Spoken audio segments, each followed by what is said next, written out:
Hi, y'all. My name is Heather, and I am recording this today because I got a positive COVID-19 antibody test result this morning because I went to my doctor 2 days ago and I mentioned to him that I suspected that I had COVID-19 2 months ago. Since I mentioned that, I've had a lot of people asking me questions, so I figured it'd be helpful to talk about my COVID-19 experience. So, a little bit of backstory. I was supposed to move from downtown Denver to western Montana at the end of March. It was March 14th, and my boyfriend and I started seeing a lot of security precautions being mentioned in the news, and things were starting to escalate quickly. And we saw that it was a possibility that we might not be able to get a U-Haul because U-Haul might be closed, and we need that to move.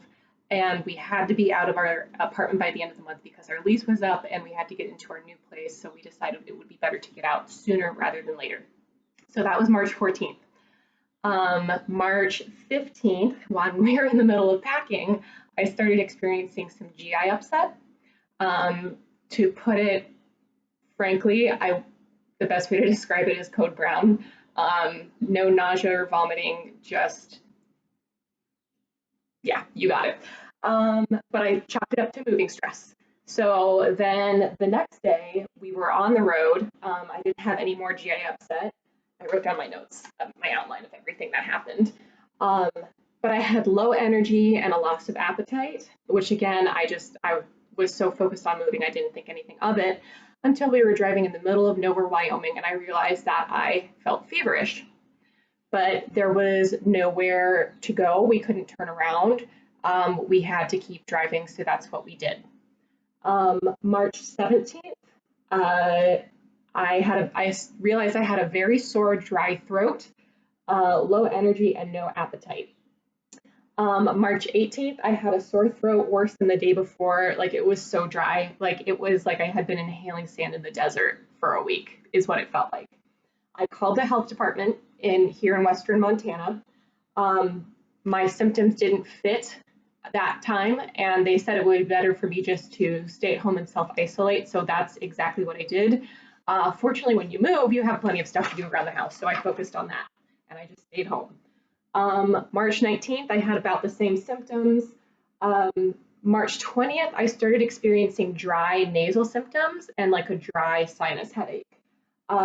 I woke up in the middle of the night shortly after that with the worst sinus headache of my life. And it was pounding sinus headache that felt like somebody was shoving a hot poker up my nose into my sinuses. But there wasn't any drainage. It was just dry sinus pressure.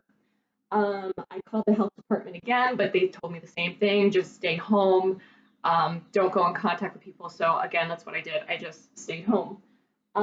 March 23rd is when I realized that I was completely smell blind, and that smell and taste blind, and that crept up on me. That wasn't like a light switch. It's not like if somebody just covered your eyes all of a sudden. It was very slow, but once it was gone, it was completely gone. March 25th, dry throat, sinuses started to feel a little bit better, so those symptoms were improving. My energy levels were starting to come back. I was still completely smell blind. March 25th to March 30th, between that time, my improvements ebbed and flowed. So there would be days where I would feel better, and then maybe I wouldn't later that afternoon. But overall, it was trending upwards, and I was still smell blind.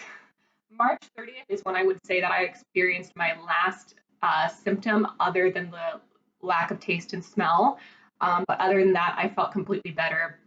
Although I called the health department again and I was able to speak to a nurse and I told her about my smell blindness and she said that's concerning, but because my other symptoms have been improving, there's not much that a test would do. My smell and taste returned somewhere around mid-April, so it took a good month for it to completely come back. Today I am healthy, I feel good. I consider myself very fortunate. I have the privilege of having access to healthcare and nutrition and preventative services. So I recognize that's a luxury. So I consider myself extremely fortunate. My boyfriend didn't have any symptoms at all, not this whole time. So I would like him to get antibody tested, and we're looking into that. Other than that, I just hope everybody stays healthy and well. And if you have any questions, pop them in the comments below.